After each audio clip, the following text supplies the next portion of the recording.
पूरा जो कहानी, दर्दनाक कहानी बताएंगे, पूरे कैसे आपने पढ़ा, क्या क्या पढ़ा, कैसे पढ़ा, वो तमाम बच्चों को बताएंगे, वीडियो माध्यम बताएंगे कि जो बच्चे सुनेंगे वो बच्चे भी इंस्पायर्ड होंगे और आपसे प्रेरणा लेंगे। मिस्टर राजू ग्रुप डी से डीएसपी तक का सफर तय करने वाला, और मलमल्ला का लाल, बीएसएस क्लब का लाल। बहुत बहुत धन्यवाद आप लोगों का यहाँ आने के लिए और मुझे इतना सम्मान देने के लिए। पता नहीं मैं इतना सम्मान डिजर्व भी करता हूँ या फिर नहीं, लेकिन एक छात्र के रूप में हम लोग हमेशा ये चाहते हैं कि हम समाज में जितना भी पढ़ाई करें उससे मुझे सम्मान मिले, एक स्टेबल मेरा जीवन हो। शायद मैं वो सभी प्राप्त करने में सफल रहा हूँ। उसमें जो अभी बीएसएस क्लब में हम लोग उपस्थित हैं, उसमें बीएसएस क्लब का एक महत्वपूर्ण योगदान रहा है। जब मैं 10th में था तो मेरे पिताजी का एक एक्सीडेंट में देहांत हो गया। उसके बाद मेरे बड़े भैया राजेश कुमार सुमन मुझे यहाँ पे लेके आए, बीएसएस क्लब में मुझे एडमिशन करवाया और मैं यहाँ पे अपनी ग्रुप डी की पढ़ाई स्टार्ट की।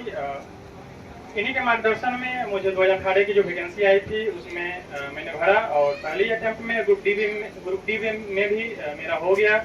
मैंने अपनी पहली नौकरी जो है, अभी जो मैं रक्सौल में ही कार्यरत हूँ, मैंने वहीं पे ज्वाइन किया और लगभग 6 साल तक मैं 6 साल से वहाँ पे कार्यरत हूँ। और मैंने रेलवे की पॉइंट्समैन की मेरी पोस्ट थी, जिसमें मैंने गेटमैन के रूप में भी कार्य किया। और जब मैं ग्रुप डी में ज्वाइन किया तो मैं उसका मुख्य उद्देश्य यही था कि मैं अपनी माँ को सपोर्ट करना चाहता था, आर्थिक रूप से सपोर्ट करना चाहता था, सामाजिक रूप से सपोर्ट करना चाहता था।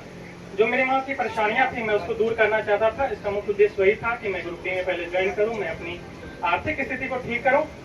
जब मैंने ज्वाइन किया उसके बाद मुझे लगा मुझे अपने क्या करना चाहिए, मुझे जीवन में मुझे क्या करना है, मेरी क्षमताएं क्या है और मैं समाज के लिए क्या कर सकता हूँ। क्योंकि मैं स्वयं ग्रामीण पृष्ठभूमि से हूँ तो मैंने देखा है कि ग्रामीण क्षेत्र में बच्चों को क्या क्या परेशानियां सामना करना पड़ता है, प्रशासन को लेके, पुलिस को लेके। तो उन सभी चीज़ों को देखकर मैंने ये डिसाइड किया, या इसमें मेरे कई मित्र ने भी मुझे सपोर्ट किया कि मैं बीपीएससी की प्रिपरेशन स्टार्ट करूंगा। और मैंने स्टार्ट किया।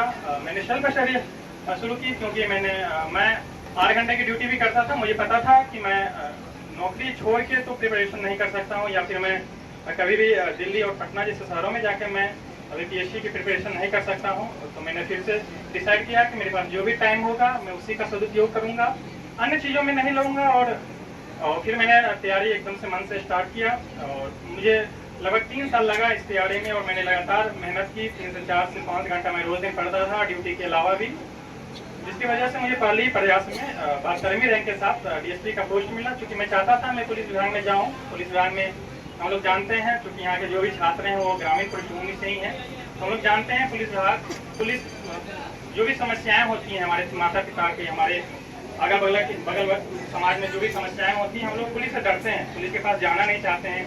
हमें लगता है कि पुलिस क्या करेगी। इसलिए मेरा मुख्य उद्देश्य वही था कि मैं स्वयं जाऊँ पुलिस विभाग में, जानूँ कि पुलिस कैसे काम करती है।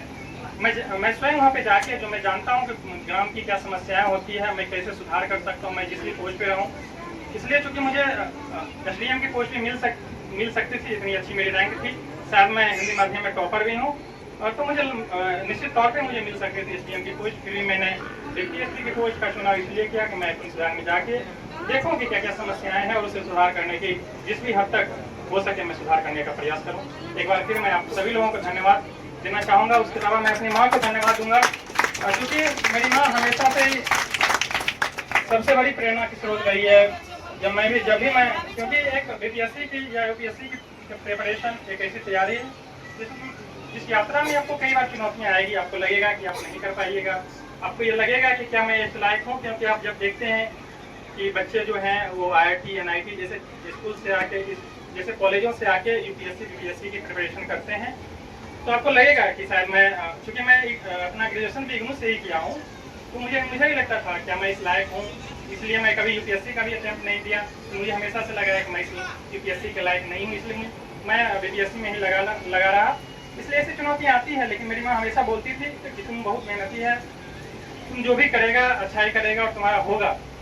जब मैं इंटरव्यू दे के आया लगभग 3 महीने के बाद ये रिजल्ट आया है, तो उस 3 महीने के दौरान भी मुझे कई चिंताएं हो रही थी कि अगर मैंने इसमें काफ़ी टाइम इन्वेस्ट किया, अगर मेरे अगर मेरा रिजल्ट नहीं होता है तो फिर मैं क्या करूँगा। उस दौरान मेरी माँ हमेशा सपोर्ट करती थी कि नहीं तुम्हारा होगा। शायद मुझसे भी ज़्यादा मेरी माँ का विश्वास था कि नहीं तुम्हारा हो जाएगा, बिल्कुल होगा।